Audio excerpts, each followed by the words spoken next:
లేదు కదా చదువులే అంటే అప్పుడు అంతా బరిగొడ్లు కదా ఎద్దులు వ్యవసాయం అంతా ఉండేది కదా. ఓకే. పొద్దులు అయితే కాటికి కాదు ఇక్కడ దాకా వస్తామని అసలు మనం అనుకున్నాను. నేనైతే కళ్ళ కూడా అసలు నాకు ఐడియా లేదు, అసలు ఇండస్ట్రీకి వస్తామని అసలు ఐడియా లేదు. సిటీకి చీరాల సిటీకి వెళ్ళటమే కరెక్ట్గా తెలియదు మాకు. బస్ ఎట్ట కల కూడా అసలు తెలియదు. చీరాల సిటీకి వెళ్ళటమే తెలియదు. సైకిల్ ఒకటి వేసుకుని వెళ్తా పెట్టి ఓకే. అంతేగాని సిటీకే కరెక్ట్గా తెలియదు. హైదరాబాద్ మీరు ఒక్కళ్ళే వచ్చారా బస్ ఎక్కి? ఒంగోలులోనా అద్దంకిలోనా ఎక్కుతారు కదా?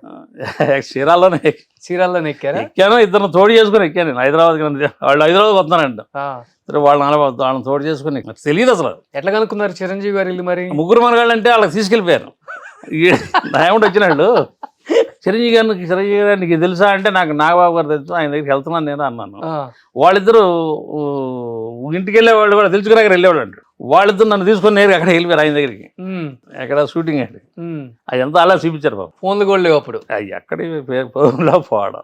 ఆయన దగ్గరికి తీసుకెళ్ళి ఆయన వీళ్ళు కూడా చిరంజీవి గారిని నాగబాబు చూశారు.